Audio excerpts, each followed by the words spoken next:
श्री शिवाय नमस्ते भैया, हर हर महादेव, ओम नमः शिवाय। दोस्तों कैसे हो आप सब? स्वागत है आप सबका अपने YouTube चैनल शिव शक्ति पर। यदि दोस्तों आपके जीवन में आपके व्यापार को लेकर बहुत ज्यादा परेशानी चल रही है, आप नौकरी को लेकर बहुत ज्यादा परेशान हैं, आपके घर में धन नहीं आ रहा है, आप धन की तंगी से जूझ रहे हो, आप पैसों की तंगी से जूझ रहे हो, यदि आपके घर में मांगलिक कार्य नहीं हो रहे हैं, आपकी उम्र निकलती जा रही है, या फिर आपकी कोई ऐसी मनोकामना है जो लंबे समय से पूर्ण नहीं हो रही है, उसके लिए आपने सारे उपाय करके देख लिए, उपास करके देख लिया, सारे प्रयत्न करके देख लिए, उसके बाद भी यदि आपकी वह मनोकामना पूर्ण नहीं हो रही, तो दोस्तों बस आपको कर लेना है 7 बेलपत्र वाला यह उपाय। इस उपाय को मात्र आपको एक बार करना है, आपकी सारी समस्याएं खत्म हो जाएंगी। पूज्य गुरु जी की कथा से सुनकर आपको इस उपाय को पूरे विस्तार से समझाऊंगा। बस आपसे छोटी सी रिक्वेस्ट है, आप वीडियो को पूरा देखें, वीडियो को स्किप ना करें, ताकि आपको उपाय अच्छे से समझ में आए और आप उपाय को अच्छे से कर पाए, जिससे कि आपको उपाय करने का पूरा लाभ मिले और आपकी जो भी मनोकामना है, जो भी प्रार्थना है, वह भगवान शिव शंकर माता रानी के आशीर्वाद से जरूर पूर्ण हो। दोस्तों गुरुजी ने अपनी कथा के दौरान बताया था कि जो भी व्यक्ति 7 बेलपत्र वाला उपाय कर लेता है, उस व्यक्ति को खुद इस उपाय का एहसास होता है कि इस उपाय में कितनी शक्ति है, कितनी पावर है।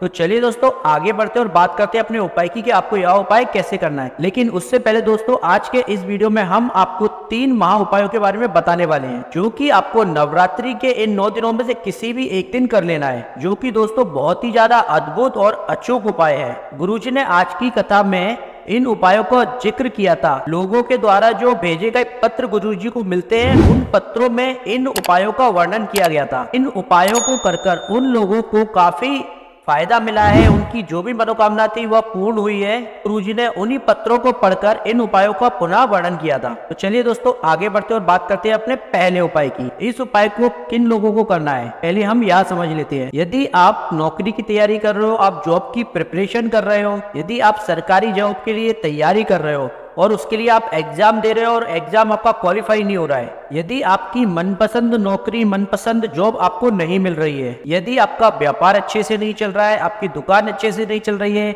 आप यदि बिजनेस करते हैं तो बिजनेस में ग्रोथ नहीं हो रही है आपकी, इस तरह की सारी समस्याओं से आप जूझ रहे हैं, तो दोस्तों आपको यह वाला उपाय कर लेना है। चलिए दोस्तों आगे बढ़ते हुए बात करते हैं इस उपाय की, इस उपाय को आपको कैसे करना है और इस उपाय को करने के लिए आपको क्या क्या सामग्री लेना है। इस उपाय को करने के लिए आपको लेना है थोड़ी सी केसर, जैसा कि आपको स्क्रीन पे दिख रहा है ना, इस प्रकार से आपको थोड़ी सी केसर ले लेना है। केसर लेने के बाद में आपको इसको थोड़ा सा भिगोने के लिए रख देना है किसी कटोरी में।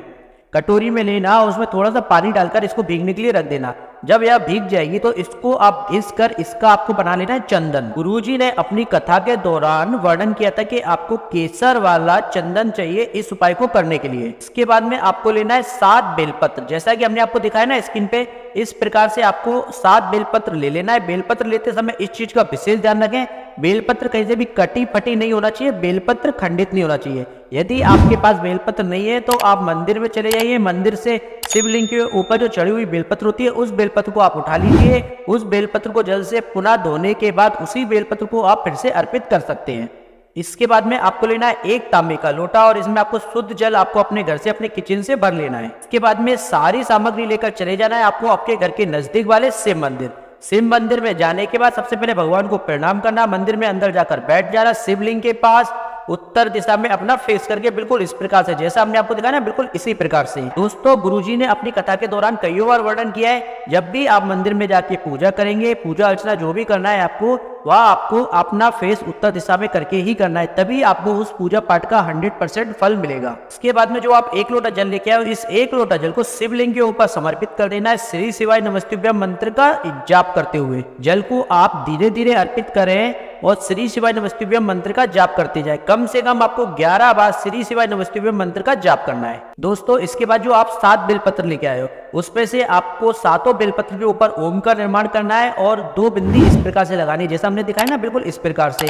अब यह काम कैसे करना है, या पूरा समझिएगा एक बार अच्छे से। तो 1 बेलपत्र लेना है पहले, उसके बाद में आप जो केसर वाला चंदन लेके आए हो, इस चंदन की सहायता से आपको आपकी अनामिका उंगली से बेलपत्र की सबसे बड़ी वाली पत्ती होती है, इस पत्ती के ऊपर आपको ओम का निर्माण करना है। जैसा हमने आपको ओम बनाकर दिखाया ना, इस प्रकार से आपको चंदन की सहायता से ओम बना देना है। इसके बाद में बेलपत्र की जो राइट साइड वाली पत्ती है, इसके ऊपर चंदन की सहायता से आपको 1 बिंदी लगाना है। यह बिंदी आपको गणेश जी और रिद्धि सिद्धि के नाम से लगाना है। हमने आपको लिख के भी दिखाया है, गणेश जी और रिद्धि सिद्धि के नाम से आपको इस बिंदी को लगा देना है। बेलपत्र की जो लेफ्ट साइड वाली पत्ती है, इस पत्ती के ऊपर आपको माँ जगदम्बा के नाम की एक बिंदी लगाना है। ठीक है दोस्तों, इतनी बात आपको समझ में आ गई। इसी प्रकार से दोस्तों आपको 7 बेलपत्र तैयार कर लेना है। इसके बाद में आपको एक एक करके इन बेलपत्र को शिवलिंग के ऊपर समर्पित करना है। बेलपत्र समर्पित करते समय एक चीज का विशेष ध्यान रखिएगा, चिकना वाला फेस है पत्र का, जिस साइड आपने ओम का निर्माण किया है और वो बिंदी लगाई है, वो वाला सरफेस रहेगा शिवलिंग की साइड, मतलब शिवलिंग को वो टच करेगा। तो रफ सरफेस होता है वह ऊपर की साइड रहेगा। इसी प्रकार से आपको 7 बेलपत्र एक एक करके शिवलिंग के ऊपर समर्पित कर देना है, जैसा कि हमने आपको करके दिखाया ना, बिल्कुल इसी प्रकार से। और बेलपत्र की जो डंडी रहेगी वह रहेगी जलाधारी की साइड और बेलपत्र की जो पत्ती रहेगी वह रहेगी आपकी साइड। इसके बाद आप 2 मिनट मंदिर में बैठे रहे और आपकी जो भी मनोकामना है, जो भी प्रार्थना है, जिस भी मनोकामना के साथ आप इस उपाय को कर रहे हैं वह सब भगवान शिव शंकर को आपको बोल देना है। फिर में थोड़ी देर बैठने के बाद में आपने जो 7 बेलपत्र आपने शिवलिंग के ऊपर समर्पित किए हैं, वह भगवान शिव शंकर भगवान भोलेनाथ से आज्ञा लेकर उन 7 बेलपत्र को आपको उठा लेना है शिवलिंग के ऊपर से और आपको लेकर आ जाना है अपने घर। बेलपत्र को घर लाने के बाद आपको किसी भी लाल कपड़े में वो एक लाल कोरा कपड़ा ले लेना है और इस कपड़े में आपको इन 7 बेलपत्र को रखकर एक पोटली टाइप की बना लेना है। जैसा हमने आपको दिखाया ना, इस प्रकार से आपको एक पोटली बना लेना है। यदि यह उपाय दोस्तों आप अपने बच्चों के लिए कर रहे हैं, यदि वह अपनी जॉब के लिए इस उपाय को कर रहे हैं या आप इस उपाय को उसकी जॉब के लिए कर रहे हैं, तो इस पोटली को आपको वहां जहाँ पर वो स्टडी करता है उसके कमरे में आपको किसी भी पवित्र स्थान पर रख देना है। और यदि आपने इस उपाय को अपने व्यापार के लिए किया है, बिजनेस के लिए किया है या धन प्राप्ति के लिए इस उपाय को किया है, तो आपको इस वाली पोटली को ले जाकर रख देना है अपने धन वाले स्थान पर। आपकी जो भी तिजोरी होगी या जहाँ पर भी आप धन का लेन देन करते होंगे उस स्थान पर आपको रख देना है इस पोटली को। इस पोटली को आपको इस प्रकार से रखना है कि यह पोटली किसी को दिखे ना, इस प्रकार से आपको इस पोटली को रख देना है। दोस्तों गुरुजी ने अपनी कथा के दौरान वर्णन किया, जो भी व्यक्ति इस तरह से इस उपाय को कर लेता है उसकी धन संपदा को लेकर जो भी मनोकामनाएं या उसकी जॉब के रिलेटेड जो भी मनोकामनाएं वह बहुत ही जल्द पूर्ण होती है और कभी भी उसके घर में धन संपदा की कमी नहीं रहती। माता लक्ष्मी का वास उसके घर में हमेशा रहता है। दोस्तों ये वाला उपाय बहुत ही इफेक्टिव उपाय, इस उपाय को बहुत लोगों ने किया है। गुरुजी के पास बहुत पत्र आते हैं, इस उपाय का वर्णन गुरुजी ने कई बार किया है अपनी कथा के दौरान। इस उपाय से बहुत लोगों को फायदा हुआ है। तो दोस्तों एक बार आप भी इस उपाय को करके देखिए। इस उपाय में ज्यादा कुछ आपको करना नहीं है, बस आपको थोड़ा सा केसर लेना है, उसको घिसकर बेलपत्र पर लगा के उन्हें बेलपत्र पर अर्पित कर देना है और उन्हीं बेलपत्र को लाकर अपने धन वाले स्थान पर रखना है। बस इतना छोटा सा उपाय है दोस्तों, लेकिन यह बहुत इफेक्टिव उपाय है। इस उपाय को आप एक बार जरूर कीजिएगा। चलिए दोस्तों आगे बढ़ते और बात करते हैं अपने दूसरे उपाय की। यदि दोस्तों आपके घर में किसी का विवाह नहीं हो रहा है, आपके घर में कोई मांगलिक कार्य नहीं हो रहा है, उसको लेकर आप बहुत ज्यादा परेशान हो, यदि उसकी एज निकलती जा रही है, उसके बाद भी उसका अगर रिश्ता नहीं हो रहा है, कोई अच्छा रिश्ता आपको मिल नहीं रहा है, यदि आप अपने बच्चे को लेकर बहुत ज्यादा परेशान है, तो बस आपको इस वाले उपाय को कर लेना है। तो दोस्तों इस उपाय को करने के लिए लेना है आपको थोड़ी सी हल्दी, आपको पिसी हुई हल्दी, जिस प्रकार से हमने दिखाया ना इस प्रकार से आपको थोड़ी सी पिसी हुई हल्दी आपको ले लेना है। इसके बाद में आपको लेना है एक तांबे का लोटा, इसमें शुद्ध जल आपको अपने घर से अपने किचन से भर लेना है। इसके बाद में आपको ये सारी सामग्री लेकर चले जाना है आपको आपके घर के नजदीक वाले शिव मंदिर में जाने के बाद सबसे पहले भगवान को प्रणाम करना, मंदिर में अंदर जाकर बैठ जाना, अपना फेस उत्तर दिशा में करके बिल्कुल इस प्रकार से जैसा हमने आपको दिखाया ना, बिल्कुल इसी प्रकार से। इसके बाद में जो आप 1 लोटा जल लेके आए हो, इस 1 लोटा जल को आपको शिवलिंग के ऊपर समर्पित कर देना है श्री शिवाय नमस्तुभ्यम मंत्र का जाप करते हुए। साथ ही आपको त्रिपुरा सुंदरी महादेव के नाम का भी स्मरण करना है। तो नाम याद रहेगा ना, त्रिपुरा सुंदरी महादेव, इस नाम का स्मरण आपको करना है। इसके बाद में जो आप हल्दी लेके गए हो, इस हल्दी से आपको शिवलिंग के ऊपर लगाना है 7 बिंदी। अब दोस्तों आप लोग कहेंगे कि शिवलिंग के ऊपर तो हल्दी चढ़ाते नहीं है, शिवलिंग पे हल्दी वर्जित है। आपको शिवलिंग के ऊपर हल्दी नहीं चढ़ाना है, आपको जो माता अशोक सुंदरी वाला स्थान है ना शिवलिंग के ऊपर, आपको उस स्थान पर 7 बिंदी बिल्कुल इस प्रकार से बनाना है जैसा हमने आपको दिखाया ना, 1 बिंदी 2 बिंदी 3 बिंदी, ऐसा माता अशोक सुंदरी वाले स्थान से आपको लगाना स्टार्ट करना है और जलाधारी की साइड लेकर जाना है बिल्कुल इस प्रकार से जैसा हमने दिखाया ना, ऐसा 1 बिंदी 2 बिंदी 3 बिंदी 4 5 6 और ये 7 बिंदी, इस प्रकार से आपको 7 बिंदी आपको हल्दी की सहायता से लगा देना है। तो बिंदी आप लगाएंगे ना, वह लगाना है आपको आपकी अनामिका उंगली से। यदि आपको मालूम नहीं है कि आपकी अनामिका उंगली कौन सी होती है, तो हमने आपको बना के दिखाया है, जो आपकी रिंग फिंगर होती है ना उसे बोलते हैं अनामिका उंगली, उस वाली फिंगर से आपको ये 7 बिंदियां लगाना है। इसके बाद में जो आपके दोनों हाथ हैं, जैसा आपका एक हाथ जी हो गया और एक ये आपका दूसरा वाला हाथ, इन दोनों हाथों को आपको माता अशोक सुंदरी वाले स्थान पर रख देना है एक साथ। जो आपने हल्दी की बिंदी लगाई है उस स्थान पर बिल्कुल आपको यह दोनों हाथ रख देना है। दोनों हाथ जब आप माता अशोक सुंदरी वाले स्थान पर रखेंगे तो आपने जो हल्दी लगाई है वह हल्दी आपके हाथों में थोड़ी सी लग जाएगी। तब आपको आपके हाथ धोना नहीं है, ऐसे ही आपको इन्हीं हाथों के साथ चले जाना है। आपको जहाँ कहीं भी आसपास पीपल का पेड़ मिल जाए ना, वहां पर आपको इन्हीं हाथों को लेकर चले जाना है।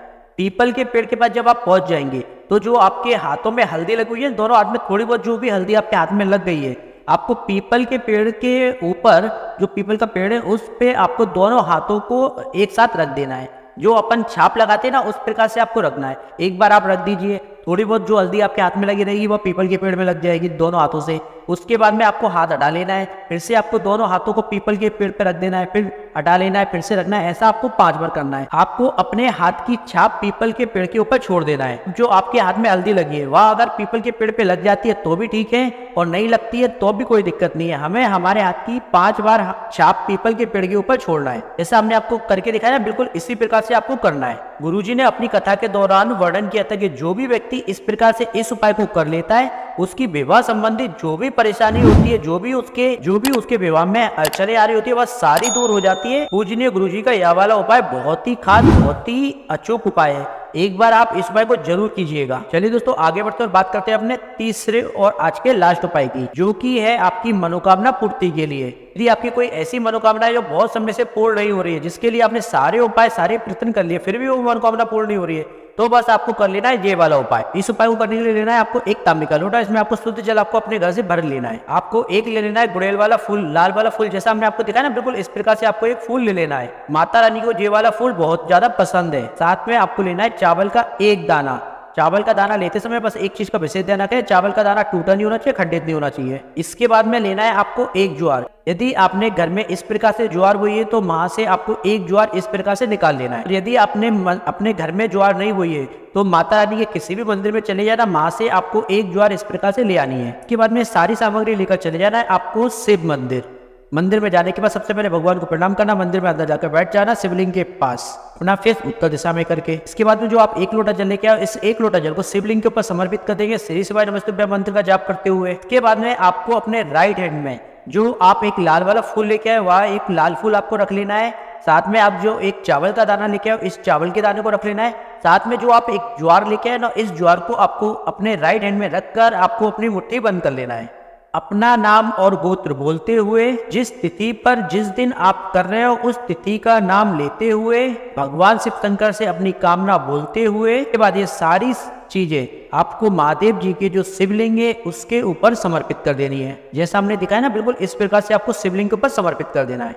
इसके बाद में आपको भगवान शिव शंकर से प्रार्थना करनी है और इसके बाद आपको आ जाना है अपने घर। दोस्तों गुरुजी ने अपनी कथा के दौरान कहा था, जो भी व्यक्ति इस प्रकार से इस उपाय को कर लेता है उस व्यक्ति की जो भी मनोकामना होती है वह नवरात्रि के दौरान ही पूर्ण हो जाती है। तो यदि अभी तक आपने इस उपाय को नहीं किया है तो अभी भी नवरात्रि के कुछ दिन बचे हुए हैं, आप इस उपाय को कर लीजिए। यकीन मान के चलिए, आप यदि इस नवरात्रि इस उपाय को करते तो आने वाली नवरात्रि से पहले आपकी जो भी मनोकामना है वह निश्चित रूप से पूर्ण हो जाएगी।